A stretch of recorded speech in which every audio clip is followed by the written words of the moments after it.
Hi hello friends welcome back to our channel Gujarat పిల్ల. అందరికీ నమస్కారం అండి. అందరూ ఎలా ఉన్నారు? నేను బాగున్నాను. మీరు ఎలా ఉన్నారో కామెంట్ సెక్షన్లో చెప్పండి. ఈరోజు వీడియోలో పన్నీర్ బుర్జీ అలాగే బటర్ నాన్ రెస్టారెంట్ స్టైల్లో ఎలా చేసుకుంటారో అలాగే ఇంట్లో ఈజీగా ఎలా తయారు చేసుకోవాలో తెలుసుకుందాం. మనం ఇంట్లో ఇలా ఈజీగా తయారు చేసుకుంటే రెస్టారెంట్‌కి వెళ్ళే పనుండదు. రెస్టారెంట్ కంటే ఎక్కువ టేస్టీతో మంచి క్వాలిటీతో మనం ఇంట్లోనే తయారు చేసుకోవచ్చు. పన్నీర్ బుర్జీ అలాగే బటర్ నాన్. ఇప్పుడు నాన్‌ల కోసం పిండి కలుపుకుందాము. అర కేజీ మైదా పిండి తీసుకున్నాను. అందులో 1 టేబుల్ స్పూన్ వరకి ఉప్పు, కొంచెం చక్కెర అలాగే 2, 3 టేబుల్ స్పూన్ల వరకి మంచి పెరుగు వేసుకోవాలి. ఇంట్లోనే తోడబెట్టుకున్న పెరుగైతే ఇంకా మంచిది. ఇప్పుడు ఇవన్నీ పిండిలో కలిసేలా ఒకసారి ఇలా స్పూన్‌తో గానీ, చేత్తో గానీ మంచిగా కలుపుకోవాలి. ఆ తర్వాత కొద్ది కొద్దిగా వాటర్ పోసుకుంటూ చపాతీ పిండిలాగా కలుపుకోవాలి. గోధుమ పిండితో కూడా నాన్లు చేసుకోవచ్చు, కానీ గోధుమ పిండి కంటే మైదా పిండితో చేసుకుంటే టేస్ట్ ఎక్కువగా ఉంటుంది. కరెక్ట్‌గా కుదురుతుంది. అందుకని మైదా పిండితోనే చేస్తున్నాను. హోటల్స్‌లో కూడా మైదా పిండితోనే చేస్తారు. మైదా ఎక్కువ తినొద్దని అంటారు, కానీ రెగ్యులర్‌గా అయితే చేయం కదా! ఎప్పుడో ఒకసారి అయితే పర్వాలేదు కాబట్టి మైదా పిండితోనే చేస్తున్నాను. కొద్ది కొద్దిగా వాటరేసుకుంటూ చూడండి ఇలా చపాతీ పిండిలాగా కలుపుకొని ఒక అరగంట పాటు పక్కకు పెట్టుకోవాలి.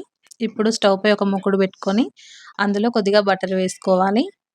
అలాగే 2, 3 టేబుల్ స్పూన్ల వరకి ఆయిల్ కూడా వేసుకోవాలి. ఇప్పుడు పన్నీర్ బుర్జీ చేస్తున్నాం మనం.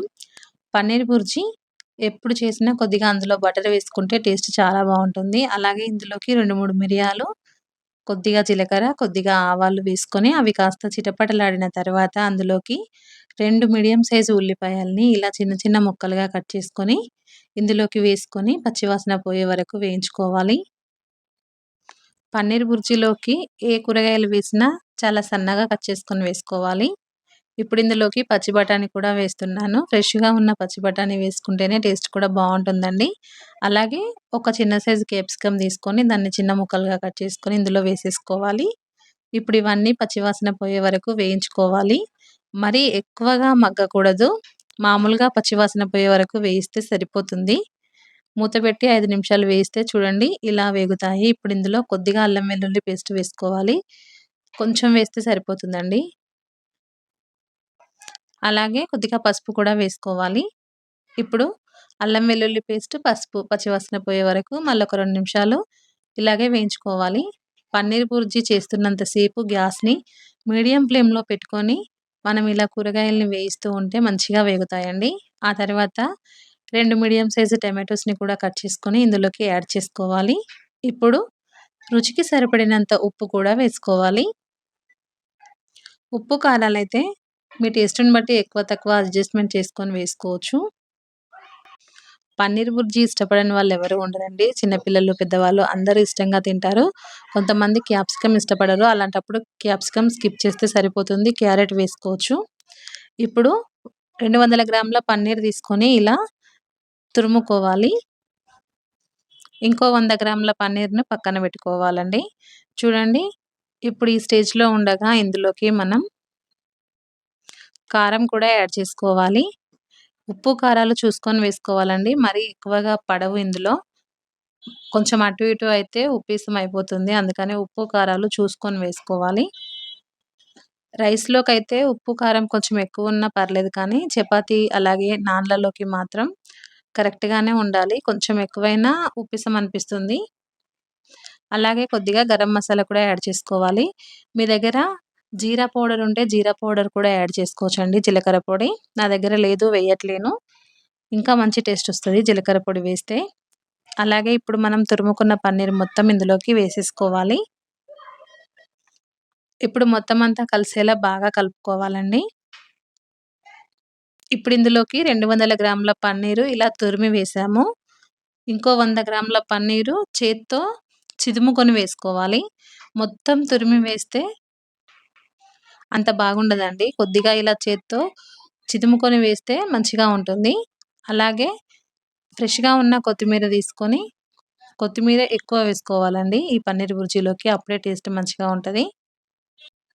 ఇలా పైనుండి కొత్తిమీర వేసి ఒకసారి మొత్తం అంతా కలిసేలా బాగా కలుపుకోవాలండి.